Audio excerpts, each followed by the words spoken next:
同家燕姐傾偈咧，薛家燕，我自己咧真係有無限嘅得着嘅，家燕姐。唔好咁講啦，開心啦，係裏邊傾偈嘅內容咧，好有內涵啊，唔好即係俾咁講。到我係自己有好多嘅感受啊、感悟啊咁樣啦。最緊要一樣嘢咧，其實我好服佢咧，就係話雖然婚姻咧係兩個人嘅事，咁最後家燕姐係都辛苦地係一個人單親家庭帶住3個細佬哥長大。咁最開心嘅就係3個細佬哥好孝順啊，家燕姐，係咪啊？呢個真係托賴。係我諗，因為可能我係單親家庭，當我先生走嗰時候咧，5歲、7歲、9歲，咁啊3個小朋友開始識嘢啦，咁佢就知道媽咪嘅辛苦嚇，咁啊嗰陣時咧，佢哋已經學識咗點樣去獨立啊，幫媽咪啦嚇，同埋我同佢哋講一句嘢嘅，我話如果你能夠幫媽咪嘅咧，最大一樣嘢就係自律嚇，你哋自己聽話勤力讀書已經好幫我嘅，就唔使為我擔心其他嘢嘅。由朝到晚都係見先生。係啊，係咪啊？係咪啊嚇？咁我話最緊要你哋自律，媽咪就好開心噶啦。咁佢哋知道嘅，咁所以咧到佢哋成長咧，就我好托賴3個仔女都好孝順。尤其是呢幾年啦，咁佢覺得我年紀大啦嚇，一有假期咧就同我 book 媽咪我一齊去旅行啦。家姐已經讀咗啊，揾緊家姐嚟讀。家姐已經讀咗，因為你嘅期喺佢手啊嘛，係嘛？家姐讀咗啊嘛，咁啊，我哋一齊去旅行啦，去玩下啦，咁都好珍惜同我一齊相處時間，我好感恩。另一方面好感恩就係我嘅新抱嚇，佢哋拍拖啦，到入我哋石家啦，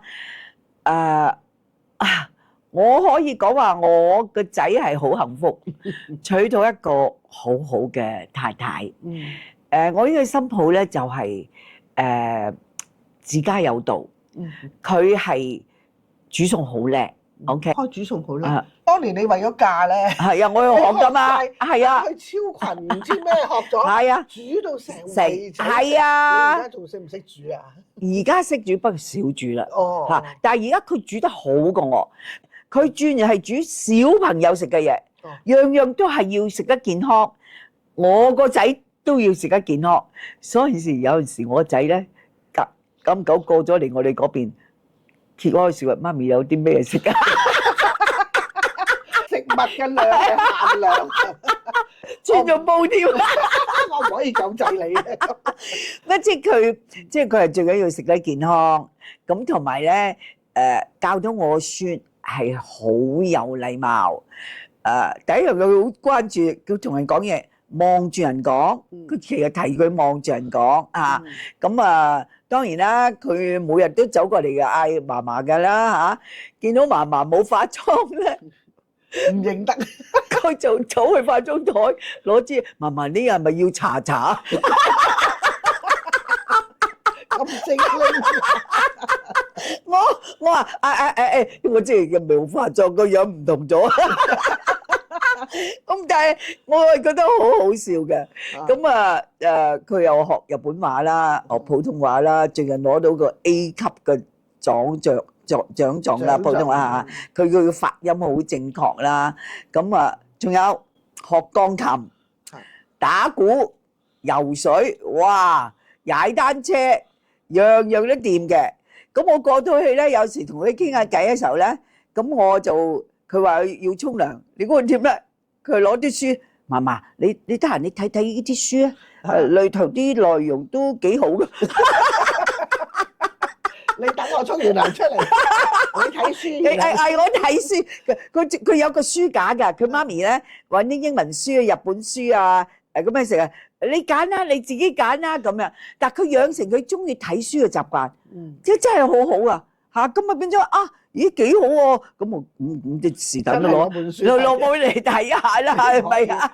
你唔可以令到小朋友失望。係啊係啊嗱，咁但係咧，即係我哋啲中國家庭長大啦，係嘛？咁我亦都知道好多婆媳嘅關係喺中國人裏邊都有好多問題嘅。係。咁嗱，家燕姐，我又調翻轉頭問咯喎，當阿仔第一次帶阿未來新抱嚟見你，你係抱住一個乜嘢嘅態度同埋心情去處理呢一段關係嘅咧？我一定要有一個令佢感覺舒服嘅。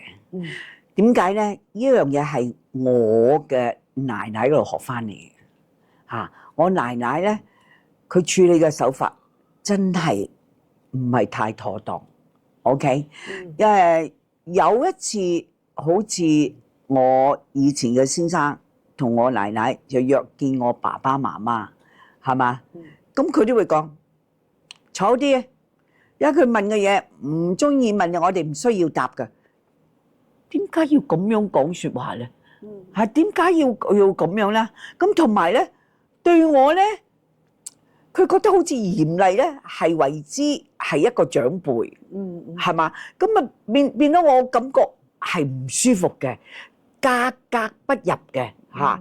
有陣時譬如話，我生第一個女啫嘛，我第一個女，佢話佢美國打嚟。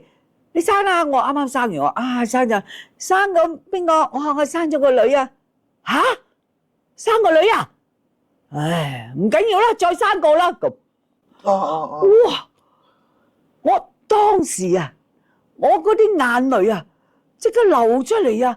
嚇，咩叫做唔緊要生個？第一，我係自然生，我都生得辛苦，你都冇問候我，就唔緊要生個，我唔可能咁樣對個新抱嘅嚇，一個反面教材。係啊，所以我就話新抱係要嚟愛錫嘅嚇，即要當佢係自己嘅女去關心佢嘅嚇。我個新抱咧，真係當正我媽咪咁樣。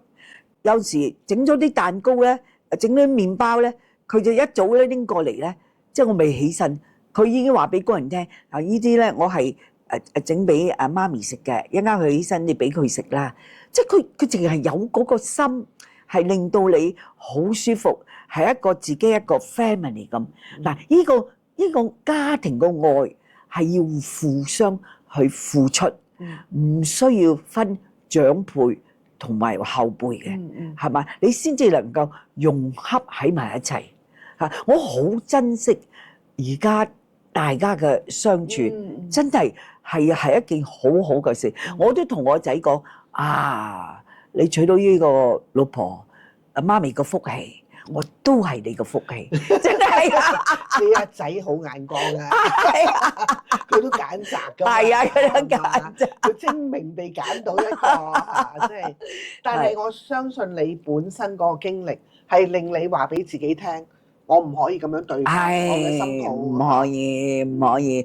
雖然係奶奶啫，你唔可以高高在上，你都要視佢平等，好似自己嘅仔女一樣咁愛錫。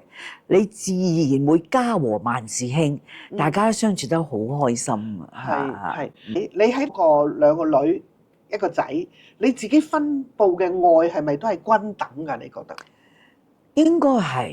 應該係冇得去分㗎。我個細女就好關心我嘅嚇，佢而家係做呢個 social worker 嚇。咁佢好多時，譬如禮拜日放假咧，咁知道我啲工人放假咧，佢就預早一晚就問媽咪：你聽日晏晝食乜嘢啊？我聽日會出街，我同你嗌定嘢俾你食。而家細女同你住？唔係，細女同佢家姐住。就獨霸一屋。係啊。兩個女就住喺屋。係啊。跟住仔同新抱就住喺屋。我哋嗰間屋咧係喺一同層樓嘅。你話佢安排得幾好咧？喂，真係好方便啊！大家又見到又有自己嘅 privacy。係嘛？如果唔係你見個孫，你要揸架車去見佢，咁啊麻煩啊嘛！我孫一放學，佢就可以走入嚟揾我啦。咁你嗰間咧係主屋嚟㗎，即係話係過年過節係即係中國人啦，係食飯啊、團年啊，係全部就喺你就喺間我間屋嗰度係啊，你工人做，係啦咁然後就佢哋有佢哋自己嘅生活。係啦係啦哇！係你當年為咗捱呢一個一層樓幾個單位都係你嘅，係咪有個奮鬥目標咧？都係嘅，即係覺得啊，而家自己多勞多得，咁啊托賴咧，因為阿珍姐啊同寶華姐佢哋啦，因為呢個真情做咗5年，皆大歡喜4年，你每個禮拜六、禮拜日你入去大灣區登台噶嘛？你啊登完台，我哋半夜翻嚟㗎，第2朝仲可以去外景㗎。隔離嗰啲單位都俾你請。唔係㗎，唔係㗎，你啊過年過節又送啲嘢俾佢食，啊你哋唔會搬字㗎嗬？如果搬就就唔知我佣金都慳埋。真係㗎，我真係打晒招呼㗎。即係你哋賣店賣嘅時候，第一個睇我先啊！終於如願以償。係啊！你覺得一家人又有各自嘅空間，但係又近，嗰個互相照顧非常之好。我啲仔就話：媽咪啊，你呢個諗頭真係好好啊，真係好好。跟住咧，家燕媽媽藝術中心咧，你又完全要置一個物業咧，係即係自己控制晒所有嗰個時間啊！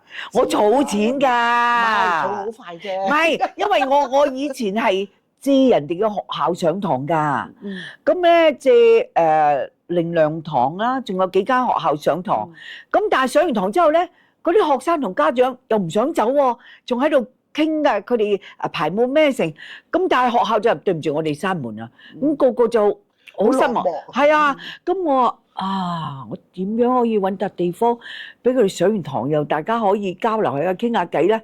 咁我周圍揾嘅，我先揾到呢度，揾到呢度話好，我都儲啲錢啦，買咗呢度，咪慢慢咁啊就可以等啲學生又嚟，咁啊大家又好開心，佢當咗個屋企咁樣嚟翻嚟啦，即係咁樣咯嚇。係啊，你知唔知啊？佢投資幾犀利啊？呢個有近地鐵站啦，進可攻退可守啊！真係。咁啊同埋咧，我呢度咧，佢係工業大廈，佢有2000幾尺咁大嘛。你要嘅跳舞個場地都起碼100幾200尺啊嘛，係嘛？每一班有幾多人上啊？平均10零人啦，有時20人，有陣時30人嘅，唔同班就唔同嘅。有陣時可能就成100人喺度，大家因為我有大匯演啊嘛，咁我有國內嘅學生嚟埋，新加坡嘅學生嚟埋，大家一齊做一個大匯演咁樣啦。我就冇教啦，坦白講咧，我係冇時間教嘅。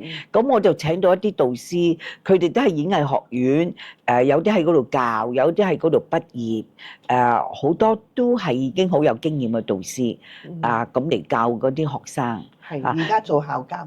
係啊，要做校監，咁即係翻嚟睇睇。咁因為有啲小朋友咧，4、5歲嗰啲，我哋去家燕媽媽藝術中心都唔見家燕媽媽嘅，但係你都會經常能夠抽到時間，都會翻嚟同佢哋見面。係，同佢見面，同佢哋影相，佢哋好開心啊！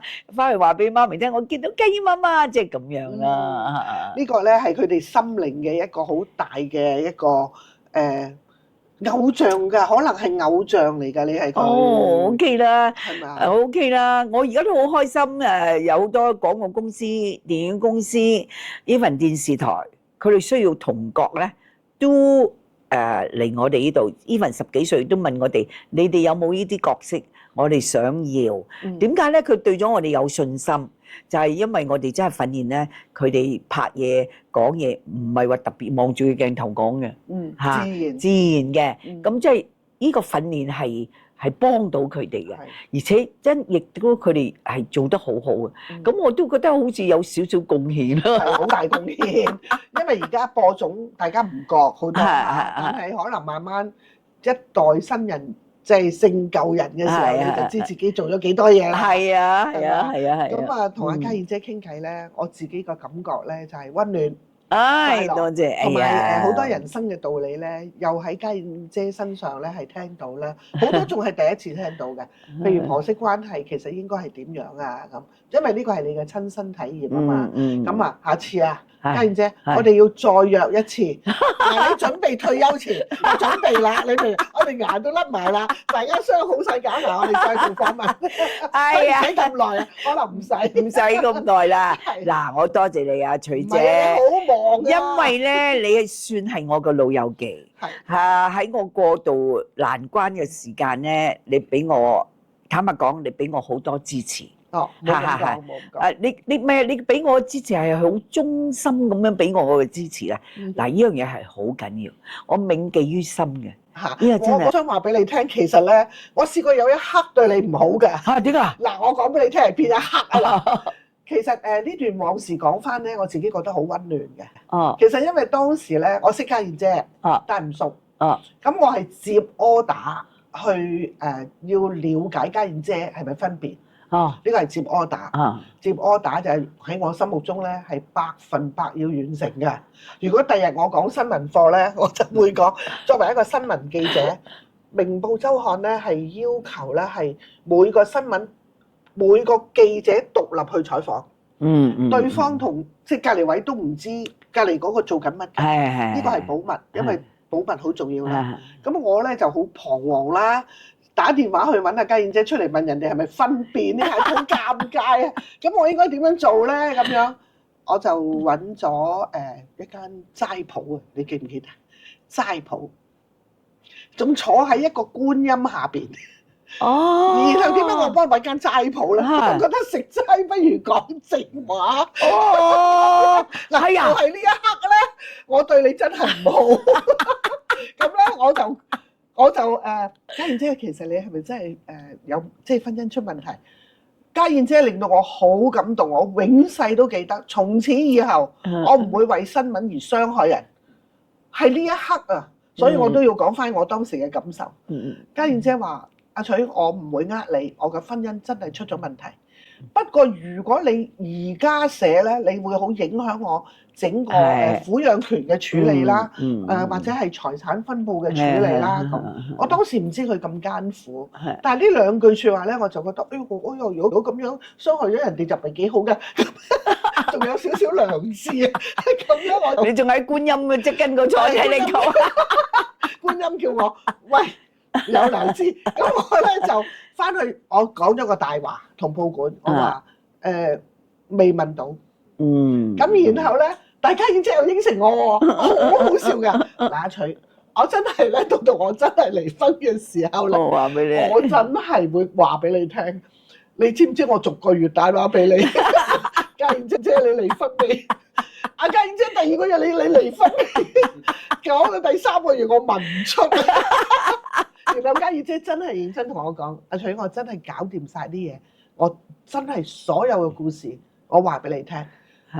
我亦都聽過一個新聞界長輩同我哋講，新聞唔係聽頭唔去追尾㗎，聽頭係個料頭咋，成件事係點可以係時間，用時間去求證㗎，唔需要追快，要追真。諗咧。我個腦不停話俾自己聽，就算我失咗個料頭，我都要等家燕姐呢個電話。果然有一日出咗個料頭啊！人哋第二間，但係人哋第二間唔係因為問到家燕姐，係因為佢上法庭，出咗個離婚書啦。咁啊，家燕姐就打俾我，就話徐你上嚟我屋企羅便臣道，我記得嘅。咁我俾晒成個過程你。呢個係我永遠亦都記得，家燕姐俾到我嘅一個啟示就係求真，不用求急，不用求快。新聞界嘅價值咧，其實就係在於我哋嘅新聞，亦都係好珍貴、好真實嘅歷史。亂寫咧，其實係新聞界再冇存在嘅價值。呢個係我今日一個曾經嘅新聞界嘅一個感覺。冇，你都保持呢個宗旨，我都值得我敬仰嘅。多謝。係呢個係好係唔容易做啊，但係好難得，係好難得。從此以後，我等咗好多個，好多個。告，得未啫？公佈得未？但係我覺得原來等一個故事，等一個真實嘅個案，係好過好急促去做嘢嚇。跟住啫，我哋互相學習，好，互相支持嚇。多謝你，多謝多謝你，多謝多謝你，多謝。